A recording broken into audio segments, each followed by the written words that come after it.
ማህደረ ዜና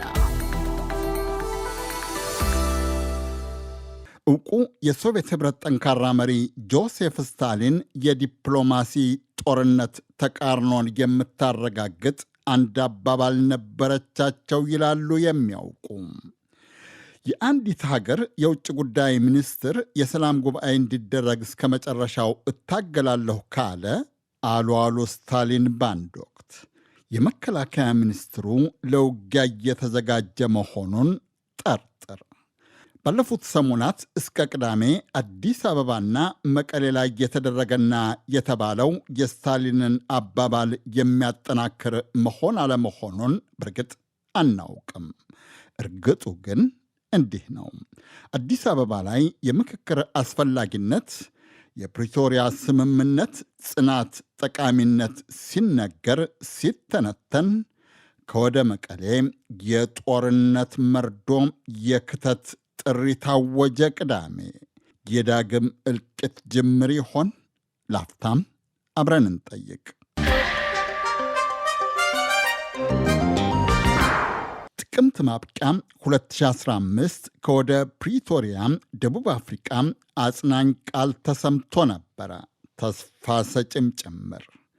የተለያዩ ወገኖች እንደገመቱት 600,000 ሰዎች ያለቁ፣ ሚሊዮኖች አካላቸው የጎደለ፣ ሴቶች የተደፈሩ፣ ብዙ ሚሊዮኖች የተፈናቀሉበት፣ በቢሊዮን የሚቆጠር ሀብት ንብረት የወደመበት ዘግናኝ ጦርነት ፍጻሜው ተነግሮ ለቀሪዎች የሰላም ተስፋ ፈንጥቆ ነበረ። የጠመንጃው ላንቃ ተዘጋ። የአፍሪቃ ህብረት አደራዳሪዎች ቡድን መሪ ኦሉሴጉን ኦባሳንጆ እንዳሉት ዛሬ ለኢትዮጵያ አዲስ ጎህ ቀደደ። ለምስራቅ አፍሪቃ በርግጥ ለመላው አፍሪቃም አዲስ ጎህ ቀደደ። ይህ ለአፍሪቃ ችግሮች የአፍሪቃ መፍትሄ ነው። በዛሬው የሰላም ስምምነት የአፍሪቃ ህብረትን አጀንዳ 2063 አካል የሆነው ገቢር ሲደረግ አይተናል። ይህም አፍሪቃ ውስጥ የጠመንጃ ላንቃን ማዘጋት ነው። በኢትዮጵያው ግጭት የሚዋጉ ሁለቱ ወገኖች ግጭቶችን ለማቆም በይፋ ተስማምቷል።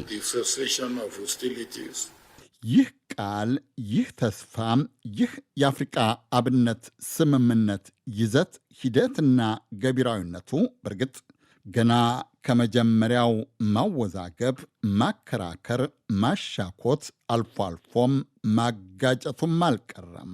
የቀድሞው የተባበሩት መንግስታት ድርጅት ዲፕሎማትና የሕግ ባለሙያ ባይሳ ዋቆያ እንደሚሉት አክራሪ የሚባሉት የትግራይ ፖለቲከኞችና የጦር አዛዦች ስምምነቱን እንደ ሽንፈት መቁጠራቸው ምናልባት የስምምነቱ ውጤት ገና ከጅምሩ ለገጠመው ፈተና አንዱ ምክንያት ሊሆን ይችላል። ሃርድኮር የቲፒኤልኤፍ አባላት በቁጭት መሆን በምንም እንዳውም ስምምነቱ ውስጥ ቲፒኤልኤፍ አልነበረም እስከ ማለትም ደርሰው ነበረ። ጊዜያዊ አስተዳደሩን በስምምነቱ መሰረት ጠቅላይ ሚኒስትሩ ሮል አለው አስተዳደሩን ለመምራት ምናምን የሚለውን ሁሉ መገዳደር ጀምሮ፣ ይሁንና ባለፉት 2 ዓመታት ከመቀሌም ከአዲስ አበባም ከኢትዮጵያ ሕገ መንግሥት በላይ የስምምነቱ ይዘት የተግባራዊነቱ እንዴትነት ሲተነተንለት የከረመው የኢትዮጵያ ሕዝብ በቅዳሜ ዋዜማም የስምምነቱ ፋይዳና ውጤት ሲንቆረቆርለት ነበረ።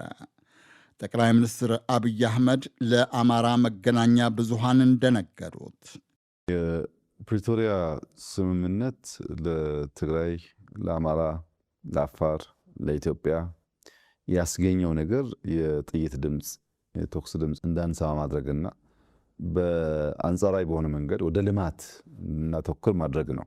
የጠቅላይ ሚኒስትሩ መልእክት ተተንትኖ ምናልባት በብዙዎች ተደምጦም ሳያበቃ ግን ሸረሪና ምዕራብ ትግራይ ጦርነት መጀመሩ ከመቀሌ ታወጀ። ህወሓት መራሹ የትግራይ ክልላዊ መንግሥት ባወጣው መግለጫ የትግራይ ህዝብን ለማጥፋት ያለመ ጦርነት ያለውን ግጭት ለመመከት የትግራይ ህዝብ በሙሉ የሃይማኖት ተቋማት ሳይቀሩ እንዲዘጋጁ ጥሪ አድርጓል።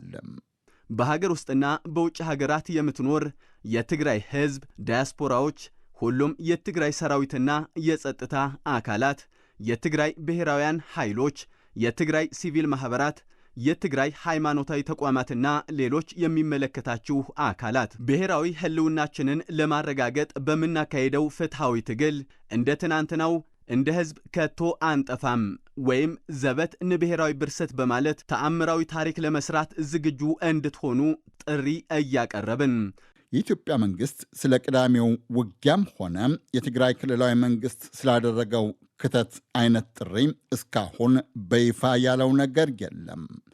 በትግራው ጦርነት ወቅት የትግራይ ክልልን የሽግግር አስተዳደር ለአጭር ጊዜ የመሩት ኋላ የኢትዮጵያ መከላከያ ሚኒስትር የነበሩትና አሁን የመስኖና ቆላማ አካባቢዎች ሚኒስትር አብርሃም በላይ ግን ግጭቱ መቀስቀሱን አስታውቀዋል። ዶክተር አብርሃም ለግጭቱ የትግራይ ክልል ርዕሰ መስተዳድር ዶክተር ደብረጽዮን ገብረ ሚካኤልን ተጠያቂ አድርገው ጦርነት ይብቃ ብለዋል። የፌዴራሉ መንግስት የሚቆጣጠራቸው መገናኛ ዘዴዎች በመንግስት የሚደገፉ የሚመስሉ ወገኖችም በየማህበራዊ መገናኛ ዘዴዎቹ ስለተደረገው ውጊያም ስለ መከላከያ ጦር ድል ገድል ማዥጎድጎዳቸውን እንደቀጠሉ ነው።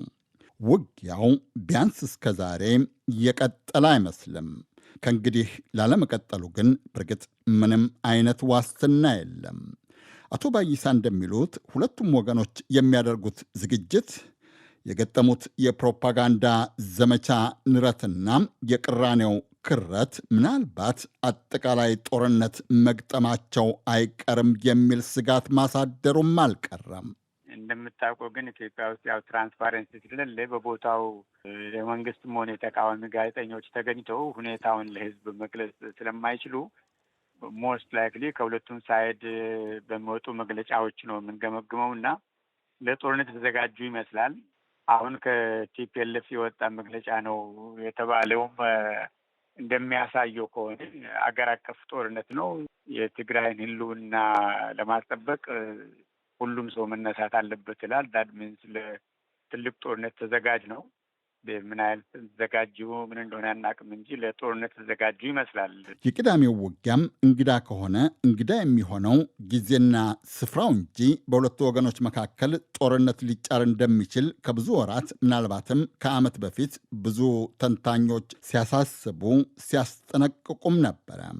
ህዝባዊ ወያኔ ሓርነት ትግራይ ህወሓት ከህጋዊ የፖለቲካ ፓርቲነት ከታገደበት ሁለት እስከተገመሰበት አንደኛው አንጃ በፌዴራሉ መንግስት ከታቀፈበት አክራሪ የሚባለው ሌላው አንጃ ከኤርትራ መሪዎች ጋር ጽምዶ በሚል ቅንጅት እስከተወዳጀበት ጊዜ የነበሩ ሽኩቻዎች የስጋት እንጂ የሰላም ምልክቶች ሊሆኑ አይችሉም። የመቀሌው አንጃ የትግራይ ጊዜያዊ አስተዳደርን አስወግዶ ስልጣኑን ከተቆጣጠረ በኋላ በአዲስ አበባና በመቀሌዎች መካከል የነበረው እሰጥ አገባ መካረር የትግራይ ገዢዎች የክልሉን ወጣቶች በግዳጅ ለተዋጊነት መመልመላቸውም የጦርነቱ ዝግጅት አካል ነበረ። ኢትዮጵያ ውስጥ በተለይ አማራና ኦሮሚያ ክልሎች የሚደረጉ ግጭቶች የግብፅና የኢትዮጵያ ነባር ጠብ፣ የሱዳኑ ጦርነትም የአዲስ አበባና የመቀሌ ገዢዎችን ጠብ የሚያጋግም አይነት ነበረ። ባለፈው ሰኔ 30 የኢትዮጵያ ጠቅላይ ሚኒስትር አብይ አህመድ ለሀገሪቱ ምክር ቤት ባደረጉት ንግግር ህወሓት ከኤርትራ፣ ሻዕብያ ከሱዳን ምናልባት በጀኔራል አብዱልፈታህ አልቡርሃን ከሚመራው ኃይል ጋርና ከሌሎች በስም ካልጠቀሷቸው ወገኖች ጋር መተባበሩን አስታውቀው ነበረ። በርካታ የትግራይ ልጆች በጉልበት ታፍሰው ሱዳን ላለው ጦርነት ተሽጠዋል። ቲፒኤልኤፍ እንደ መጥረቢያ ነው፣ መያዛው እንጨት እንደ ሻዕቢያ ነው። ዋናው አዛዦች ባለጉዳዮች ሌሎች ናቸው። እንኳን ሻዕቢያና ወያኔና ሱዳን ሌላም ቢጨመር በኢትዮጵያ ሉዓላዊነት ቅንጣት ታክል ስጋት የለም። ለጠቅላይ ሚኒስትሩ ማስጠንቀቂያ ከኤርትራ መልስ የሰጡት የሀገሪቱ ማስታወቂያ ሚኒስትር የማነ ገብረ መስቀል በኤክስ በሰጡት አጸፋ ጠቅላይ ሚኒስትሩንና የሚመሩትን ፓርቲ ዋዣቂ፣ ግራ ቀኝ የሚወዛወዙ የሀገር ውስጥ ችግር ሲያይልባቸው በውጮች የሚላክኩ በማለት ወቅሰዋቸዋል።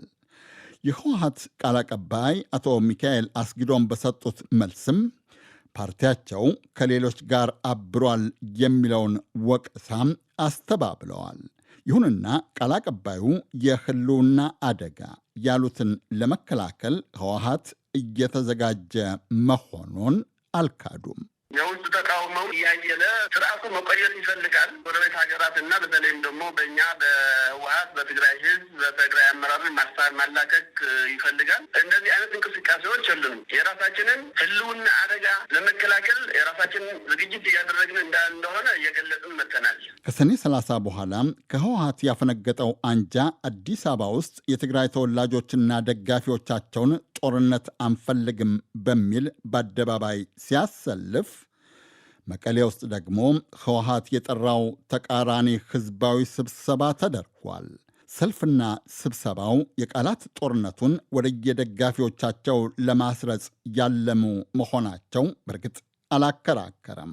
ለትግራይ ወጣቶች የህወሓት ዋና ጸሐፊ ወይዘሮ ፈትለወርቅ ገብረ እግዚአብሔር አሁን ብቻችንን አይደለንም ማለታቸው ግን ከቃል አቀባያቸው አባባል ጋር የሚጣረስ በተገላቢጦሹም የጠቅላይ ሚኒስትር አብይን ወቀሳም የሚያረጋግጥ አይነት ሆኗል። ከመደበኛ ስማቸው ይልቅ ሞንጆሪኖ በሚለው ቅጽል ስም የሚታወቁት ወይዘሮ ፈትለወርቅ ባለፉት ጥቂት ዓመታት ባደረግነው ብልህ ትግል ብልጽግና ፓርቲ በእኛ ላይ አዝምቷቸው የነበሩ ኃይላት አሁን አሰላለፋቸውን እንዲቀይሩ አድርገናል። በአንድ ወቅት በእኛ አንጻር ቆመው የነበሩ ኃይላት በሙሉ አሁን የብልጽግና ስርዓትን ይቃወማሉ። ዛሬ ከብልጽግና ፓርቲ ጋር በምናደርገው ትግል ብቻችንን አይደለንም አሉ ወይዘሮ ፈትለወርቅ። የኃይል አሰላለፍ መለዋወጡም ለህወሓት፣ ለኢትዮጵያ፣ ለአካባቢው ሀገራት ምናልባትም ለመላው አፍሪቃም ፖለቲከኞች በእርግጥ የተለመደ ነው። አቶ ባይሳ ዋቆያ እንደሚሉት ደግሞ ለጦርነት የሚደረግ ትብብር፣ የኃይል አሰላለፍ ለውጥ፣ መደጋገፍና መወዳጀት የሰው ነፍስ ከማጥፋት ሌላ ለህዝብ የሚጠቅመው አለመኖሩ እንጂ ድቀቱ ጊዜያዊ ጠላት ለማጥቃት ከማይታለመውም የቀድሞ ጠላት ጋር አብሮ ሆኖ የአሁኑን ጠላት መውጋት ምናምን ያልተለመደ አይደለም። ኖርማል ነው። አስፈላጊ ነው ወይ ብለህ ብትል ግን አስፈላጊ አይደለም። የሚያነጣጥረው ሰውን በመግደል ላይ ነው። ከውጭው ኃይላት ጋር እየዞርክ ጊዜያዊ ድጋፍን የምታሰባስበውን ያህል ጉልበት ራስ አጠገብ ያንተን ቋንቋ ከሚያወራው ከምትተዋወቀው፣ ነገም ደግሞ አብረህ ሊኖር ከምትችለው ዛሬ ጠላት ብለህ ከፈረሸው ጋር ለመዋየት ጉልበትን ብታጠፋ ሞራት ጋቢ ይመስለኛል። እስካሁን ግን የአዲስ አበባና የመቀሌ ገዢዎች በጠመንጃ ካልሆነ በስተቀር በቃላት መነጋገር፣ መደራደር፣ መስማማቱንም የፈቀዱት አይመስልም። የመጠፋፋት ፉከራ፣ ዛቻ፣ ግጭቱ ግን በእርግጥ ንሮ ቀጥሏል። ከዚያስ? ነጋሽ መሐመድ ነኝ። ቸር ያሰማን።